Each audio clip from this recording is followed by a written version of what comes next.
அவர்களே, நீங்க கூட்டணி நம்பி இருக்கிறீங்க, கூட்டணி தேவைதான்.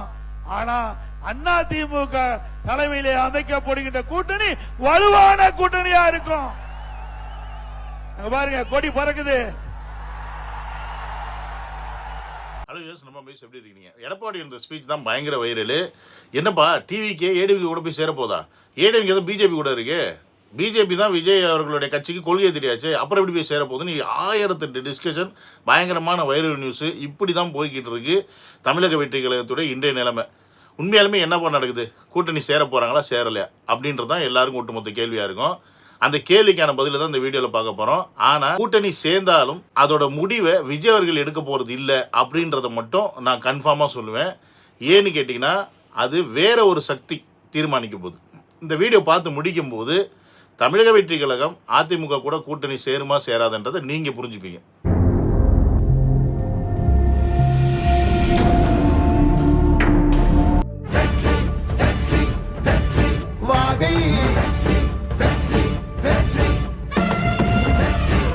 Welcome to Vijay stock, welcome to another video. என்னோட சேனல் நீங்கள் யாராவது ஃபஸ்ட் டைம் வரீங்கன்னா சப்ஸ்கிரைப் பண்ணிட்டு பெல் பட்டன் ப்ரெஸ் பண்ணுங்கள், ஷேர் பண்ணுங்கள். மறந்துடாம அந்த நோட்டிஃபிகேஷன் ஆன் பண்ணி வச்சுக்கிட்டிங்கன்னா நம்ம போடுற வீடியோ டான் வந்து சேர்ந்துடும். அப்புறம் என்னோட வாட்ஸ்அப் குரூப்பில் வந்து யாராவது சேரணும்னு ஆசைப்பட்டீங்கன்னா லிங்க் டிஸ்கிரிப்ஷனில் இருக்குது, அதை கிளிக் பண்ணி நீங்கள் ஜாயின் பண்ணிக்கலாம். இந்த வீடியோக்குள்ள போறதுக்கு முன்னாடி நம்ம நேத்து ஒரு வீடியோல மதன் கௌரியை பத்தி ஒரு விஷயம் சொல்லியிருந்தோம்.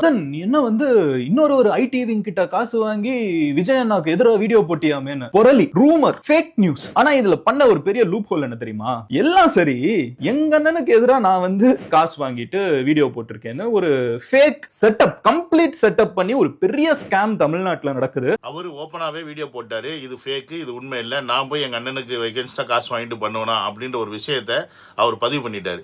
எங்கேயோ கிடைக்கிற ஒரு சோர்ஸை எடுத்து நம்ம அவரை வந்து கிளைம் பண்ணும்போது, அவரை வந்து அக்யூஸ் பண்ணும்போது, அவரே தன்னோட வாயால நான் இல்லை, நான் அப்படி செய்ய மாட்டேன், என்னைக்கு நான் அப்படி செய்ய மாட்டேன் அப்படின்னு சொல்லக்கூடிய நபராக இருக்கிறதுனால அவருக்கு நம்ம போட்ட வீடியோக்கு இந்த வீடியோ மூலிமா சாரி சொல்லிக்கிறேன். இப்போ டிவிகே வந்து ஏடிஎம்கே கூட சேரப்போதா இல்லையா, இதை பற்றி இன்னும் நம்ம டிஸ்கஸ் பண்ண போகிறோம். முதல்ல தமிழ்நாட்டோடைய பாலிடிக்ஸை நீங்கள் முதல்ல புரிஞ்சுக்கணும். தமிழ்நாட்டோட பாலிடிக்ஸ்க்கு ரெண்டு தலைமை தான்.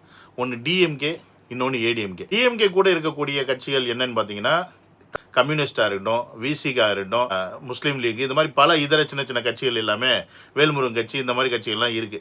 சென்ட்ரல் கவர்மெண்ட்லேருந்து காங்கிரஸ். இந்த பக்கம் ஏடிஎம்கே பார்த்தீங்கன்னா ஏடிஎம்கே இப்போ பிஜேபி கூட கூட்டணி வச்சிருக்கு. ஆனால் ஏடிஎம்கே கூட பல கட்சிகள் வந்து கூட்டணி இருந்ததெல்லாம் இப்போ இல்லை. சிஎம் கேண்டிடேட்டாக எடப்பாடி இருக்கார், இந்த பக்கம் சிஎம் கேண்டிடேட்டா ஸ்டாலின் இருக்கார். நாய் டம்ளர் குரூப்ஸோட ஆமக்குஞ்ச தலைவனுடைய அந்த நாய் டம்ளர் குரூப் கட்சி, ஓகேங்களா, அது நம்ம பிச்சையில் வளர்ந்த கட்சின்றனால அது எச்ச மாதிரி நான் பார்க்குறேன். அது அவ்வளோதான் மரியாதை.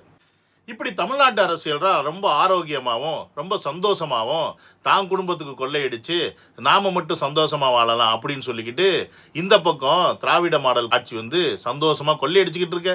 ஏய், நீ மட்டும் தான் அடிப்பா, பத்தாது நாங்களும் அடிக்கணும், நான் பார் சென்ட்ரல் கவர்மெண்ட்டை கூட்டு என் அதிகாரத்தோட நான் உள்ள வந்து நுழையிறேன்னு சொல்லிட்டு அந்த பக்கம் எடப்பாடி வர. இப்படி இவங்க ரெண்டு பேருக்கும் பஞ்சாயத்து பண்ணி வைக்கிற மாதிரி திமுகவை ஜெயிக்க வைக்கிறதுக்குன்னே ஒரு குஞ்சு ஒன்று ஓடிட்டு இருக்கு. அந்த குஞ்சு போடுறா காசை போடுறான்னு சொல்லிட்டு அதை வாங்கிட்டு கட்சி நடத்திக்கிட்டு இருக்க ஒரு கேவலம் பிடிச்சிடணும்.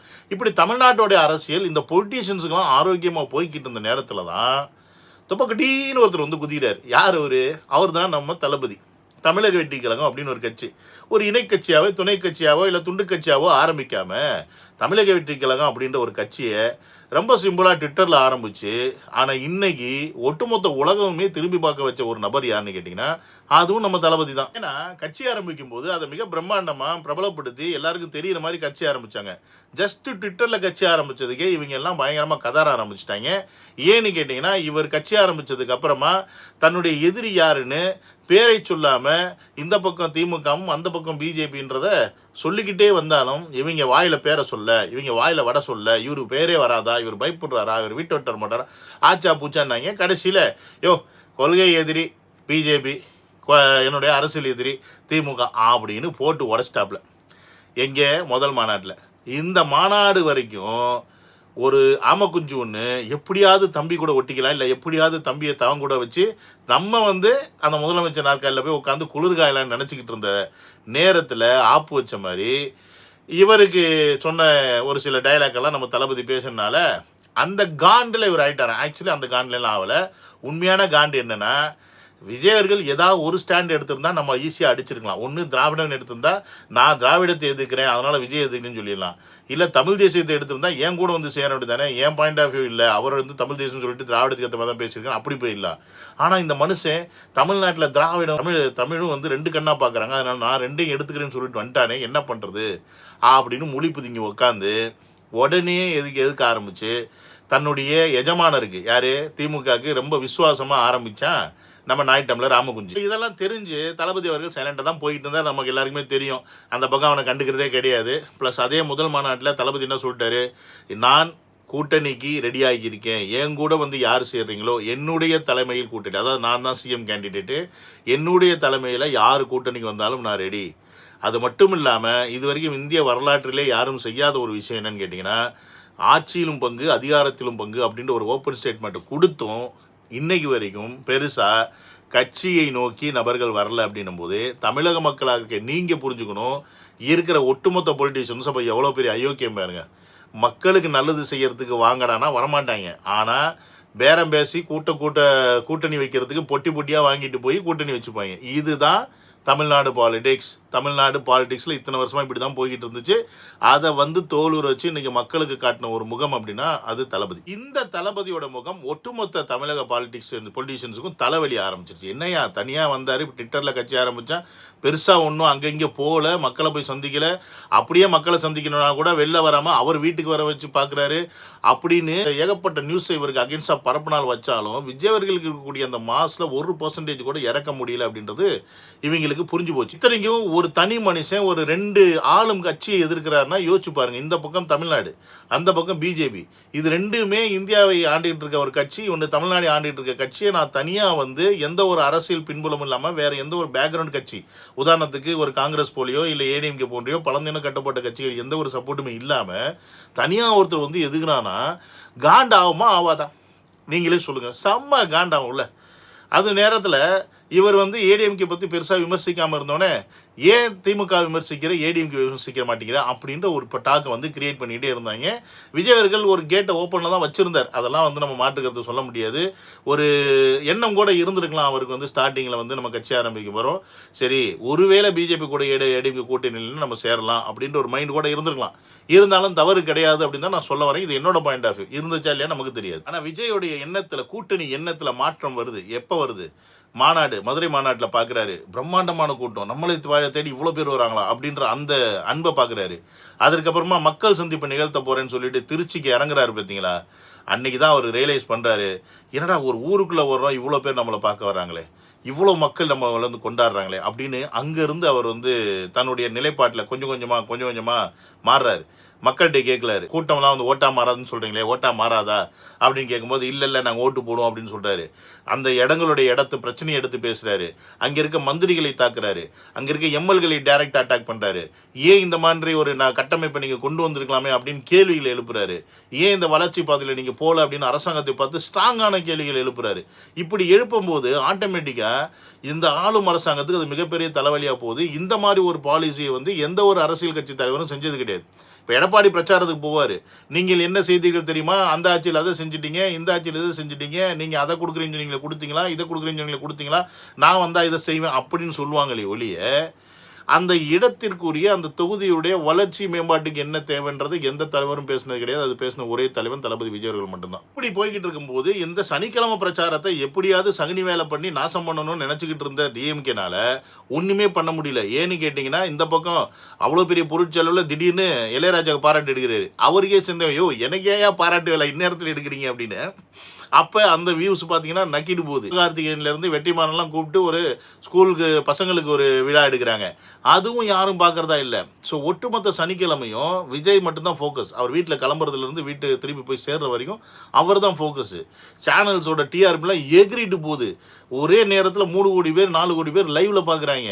என்னடா நடக்குதுன்னு மிரண்டு போகிறாங்க. ஆளும் அரசும் சரி, இங்கே இருக்க ஆளும் அரசும் சரி, அங்கே இருக்க ஆளும் அரசும் சரி. இப்படி என்னடா பண்ணுறது, இருந்தாலும் எங்கே போனாலும் இவ்வளோ கூட்டம் வருது, எப்படி இதை நம்ம கண்ட்ரோல் பண்ணுறதுன்னு தெரியாமல் முழிச்சுக்கிட்டு இருந்த எதிர்கட்சி தலைவர்கள்லாம் அல்வா சாப்பிட்ற மாதிரி ஒரு விஷயந்தான் கரூருக்கு திடீரென்று பிரயாண மாற்றம் அப்படின்ற அந்த அறிவிப்பு. இது யார் செஞ்சாங்க, எதுக்காக செஞ்சாங்க, எப்படி செஞ்சாங்க, தமிழக வெற்றி கழகத்தில் இந்த மாற்றம் ஏன் கொண்டு வந்தாங்க அப்படின்றாலும் நமக்கு தெரியாதுங்க. அது இரண்டாம் கட்ட தலைவர்களுக்கு தான் தெரியும், இல்லை தளபதி அவர்களுக்கு தான் தெரியும். ஆனால் ஒரு விஷயம் மட்டும் கன்ஃபார்மாக தெரியும், அதற்கு முன்னாடி இந்த முப்பெரும் விழா நடந்துச்சு, செந்தில் பாலாஜியோட கோட்டைன்னு சொன்ன அந்த கோட்டையில் கொட்டை பிதுங்கி போனது மட்டும்தான் உண்மை. ஏன்னு கேட்டிங்கன்னா வெறும் 30,000 பேர் கூட அந்த கூட்டத்துக்கு வரலன்றது தெரியும். இன்ஸ்டா இன்ஃப்ளூயன்சர்ஸ் வச்சு எந்த அளவுக்கு பீத்தி அதுலேயும் அசிங்கப்பட்டாங்கன்றது ஊர் உலகத்துக்கே தெரிஞ்சு போச்சு. ஸோ அப்படி இருக்கும்போது அந்த இடத்துல தன்னுடைய மாசை காட்டுறதுக்கு, நான் யார் அப்படின்ற கெத்தை காட்டுறதுக்கு ஒவ்வொரு தலைவனுமே ஆசைப்படுவாங்க. அது வந்து எடப்பாடியாக இருந்தாலும் சரி, இல்லை அண்ணாமலையாக இருந்தாலும் சரி, இல்லை இந்த பக்கம் ராமதாஸாக இருந்தாலும் சரி, யாராக இருந்தாலும் சரி, இப்படி யாராக இருந்தாலுமே அந்த இடத்தில் ஒரு மாசை காட்டக்கூடிய ஒரு எண்ணத்தில் இருக்கிறது வந்து அரசியலுடைய லாபம் அப்படின்னு சொல்லுவேன். அது அரசியலுக்கு மிகப்பெரிய ஒரு மைலேஜ் அப்படின்னு சொல்கிறது வந்து வாஸ்தவமான உண்மை. ஸோ அதனால இந்த ஐடியாவை கொடுத்தாங்களா அப்படின்றது நமக்கு தெரியலை. ஆனால் இந்த திட்ட வரைவில் கரூர் வந்து பின்னாடி இருந்தது, கரூர் முன்னாடி மாற்றப்பட்டது. ஆனால் மாற்றப்பட்டது எல்லாமே சரி, கரூரில் இந்த இடத்துல தான் பிரச்சனை வரப்போகுது அப்படின்றது தளபதிக்கு சத்தியமாக தெரியாது. ஆனால் ஒருவேளை இரண்டாம் கட்ட நிலையில் இருக்கவங்க யாருக்காவது இதில் உடன்பாடு இருக்கா இல்லையா அப்படின்னு நமக்கு தெரியாது. ஏன்னா இன்றைக்கி அவங்களாம் எங்கே இருக்காங்கன்னே தெரியல. ஜான் ஆரோக்கியசாமி தெரியல, புஷி ஆனந்த் அவர்கள் தெரியல, சிடிஆர் நிர்மல் எங்கே இருக்கான்னு தெரியல, இல்லை விஜய் அவர்களுக்கு தெரிஞ்சு அவங்க வந்து தலைமறைவாக இருக்காங்களான்னு தெரியல. ப்ளஸ் புதுசாக ஒரு கட்டமைப்பு வந்து போய்கிட்டு இருக்கு தமிழக வெற்றி கழகத்தில், அது எல்லாருக்கும் தெரியும். இந்த ஐஆர்எஸ் அதிகாரி வச்சு நடந்துக்கிட்டு இருக்கு. இப்போ நேற்று தான் ராஜ்மோகன் போன்றவர்கள் வந்து ட்வீட் போட ஆரம்பிச்சிருக்காங்க. அப்போ இதில் உண்மை நிலவரம் என்ன அப்படின்றது நமக்கு தெரியல. ஸோ நம்ம அதை தெரியாமல் அவங்க மேலே குற்றம் சாட்ட விரும்பலை. ஆனால் கரூரில் நடந்த அந்த சம்பவம் தமிழக வெற்றி கழகத்தை முடக்கி போட்டது அப்படின்றதுல மாட்டு கருத்தே இல்லை. இந்த சம்பவத்தில் தான் விஜய் அவர்களுக்கு வந்து ராகுல் காந்தி பேசுகிறாரு, அந்த பக்கம் அமித்ஷா பேசுகிறாரு, இந்த பக்கம் பார்த்தீங்கன்னா எப்படியாவது தன்னுடைய கூட்டணியில் சேர்த்துக்கணும் அப்படின்ற ஒரு எண்ணத்தில் பல வேலைகள் நடந்துகிட்டு இருக்கு. என்டிஏல இருந்து 8 பேர் சேர்ந்த குழு வந்து இன்வெஸ்டிகேட் பண்ணுறாங்க. ஸோ அதனால வந்து பிஜேபி வந்து பேக்கப் பண்ணுது விஜய்க்கு அப்படின்ற மாதிரி ஒரு பேச்சு அடிபடுது. ஸோ இந்த பக்கம் பார்த்தீங்கன்னா ராகுல் பேசுகிறதுனால இந்த பக்கம் திமுகவில் இருந்து காங்கிரஸ் வந்து விஜய்க்கு வந்துருமா அப்படின்ற ஒரு பேச்சு அடிபடுது. இப்படி விஜய் அவர்களுடைய டாக், விஜய் அவர்கள்கிட்ட பேசக்கூடிய பல பொலிட்டீஷியன்ஸோட டாக் வந்து இன்னும் கொஞ்சம் ஹைப் ஏற்றுதே ஒழிய தமிழக வெற்றியத்தோட அந்த ஹைப்பை குறைக்கல. 10 இது எல்லாத்தையும் விட விஜய் அவர்களுக்கு மிகப்பெரிய நம்பிக்கையும் இந்த கட்சியை திருப்பி கொண்டு வரணும், கூட்டணி இல்லாமல் கொண்டு வரணுமா அப்படின்னு ஒரு முடிவுக்கு விஜய் அவர்கள் வர்றதுக்கு முக்கியமான காரணம் யாருன்னு கேட்டிங்கன்னா, நான் சொன்னேன் தெரியுமா, ஒரு மிகப்பெரிய சக்தி அதை தீர்மானிக்க போகுதுன்னு.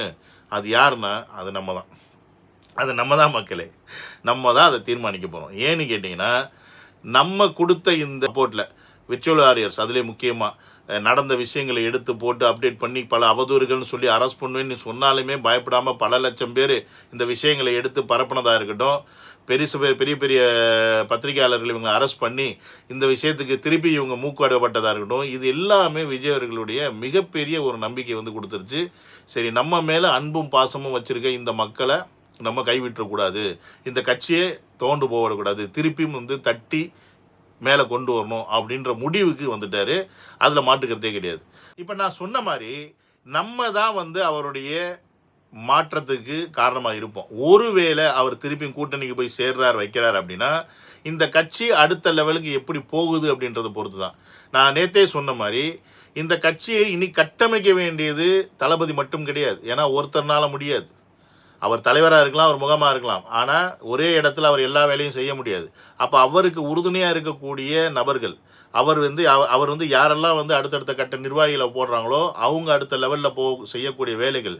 அவர் இனி பிரச்சாரத்துக்கு போகும்போது அந்த பிரச்சாரத்துடைய ஒழுக்கம் பிரச்சனையும் இல்லாமல் தண்ணி கொடுக்கறதா இருக்கட்டும், உணவு கொடுக்கறதா இருக்கட்டும், அதுக்கு ஒரு திட்ட வரைவு போடுறதா இருக்கட்டும், அதற்கு ஒரு பாதுகாப்பு வரைவு போடுறதா இருக்கட்டும், சொன்ன டயத்துக்கு தளபதியை கொண்டு போய் அந்த இடத்துல சேர்க்கறதா இருக்கட்டும், இதை எல்லாமே தான் விஜய் அவர்களுடைய மதிப்பையும் அவர் அரசியல் மயப்படுத்திட்டாரு, அவருடைய தொண்டர்களும் ரசிகர்களும் அரசியல் மயப்படுத்திட்டாங்க அப்படின்ற எண்ணத்தையும் மக்கள் மனசில் கொண்டு போய் சேர்த்து இன்னைக்கு இருக்கிற இந்த அன்பை மேலும் மேலும் பெருக்கும். ஆனால் இதே மாறி திருப்பியும் மரத்தில் ஏறுறது, ஃப்ளெக்ஸ் போர்டில் ஏறுறது, கட் அவுட்டில் ஏறுறது, இங்கேருந்து அங்கே தாவி குறிக்கிறதுன்னு நீங்கள் பண்ணீங்க அப்படின்னா ஆட்டோமேட்டிக்காக மக்கள் மனசில் என்ன ஆகும்னா, என்னையா இவ்வளோ பெரிய சம்பவம் நடந்தும் திருப்பி இப்படி தான் பண்ணிக்கிட்டு இருக்காங்க, திருப்பி இப்படி ஒரு கூட்டம் தான் இது வந்து நாளைக்கு வந்து அரசியலை வந்து தீர்மானிக்க போதா, இந்த கூட்டம் வந்து நம்மளை வந்து தீர்மானித்து இதில் தலைவராக இருந்து விஜய் வந்து என்ன பண்ணிடுவாருன்ற வேறு மாதிரியான ஒரு நெகட்டிவ் இம்பேக்டை இங்கே ஆளைக்கூடிய அரசுகள் ரொம்ப ரொம்ப ரொம்ப ரொம்ப ஸ்ட்ராங்காக செய்யும். இனி வரப்போகிற காலங்களில் நான் சொன்ன மாதிரி ஒரு சில சம்பவங்கள் நடந்தால் கூட அது மிகப்பெரிய விஷயமாக பேசப்படும் அப்படின்றத நீங்கள் புரிஞ்சுக்கணும். அப்போ இந்த இடத்துல அவர் இறங்கி போறாரு, திருப்பி அங்கேருந்து கீழே வர்றாரு அப்படின்னா, அவரால் தனியாக நிற்க முடியாதுன்ற ஒரு மனநிலைமை அவருக்கு வந்துச்சு அப்படின்னா அவர் என்ன பண்ணுவார்? வேற வழி இல்லாமல் கூட்டணி போய் சேரலாம் அப்படின்ற ஒரு முடிவுக்கு தள்ளப்படுவார். இப்போ வரைக்கும் ஏடிஎம்கே கூட எந்த கூட்டணியும் இல்லை அப்படின்றத தமிழக வெற்றிகளை ரொம்ப ஸ்ட்ராங்காக சொல்லியிருக்கு. அதை பல நேஷனல் மீடியாவும் வந்து போட்டுட்டு தான் இருக்கு, இல்லைன்னா சொல்லலை.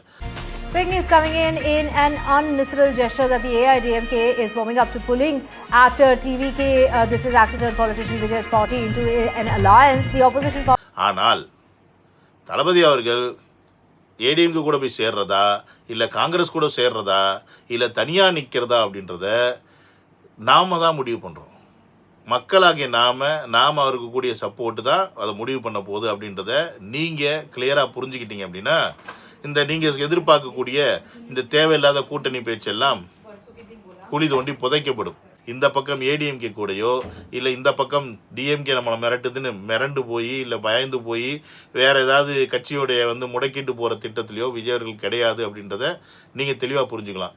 ஸோ நம்ம எந்த அளவுக்கு விஜயவர்களுக்கு இன்னும் மேலும் ஒழுக்கமாகவும் நேர்மையாகவும் அவருடைய கட்சியை வழிநடத்தி கொண்டு போகிறதுக்கு சப்போர்ட் பண்ணுறோமோ அந்த அளவுக்கு தமிழக வெற்றி கழகம் தன்னுடைய இடத்தை தக்க வைத்து தன்னை நோக்கி வருபவர்களை இழுக்க செய்யும் வகையில் திரும்பவும் பெரிய லெவலில் மாறும் அப்படின்றதுல மாற்றுக்கருத்தே கிடையாதுன்றதை சொல்லி இந்த வீடியோ முடிச்சுக்கிறேன். நாம தான் பலம் தளபதிக்கு அப்படின்றத நீங்கள் புரிஞ்சுக்கிட்டீங்க அப்படின்னா என்ன செய்யணும்னு உங்களுக்கு தெரியும். Bye bye, take care.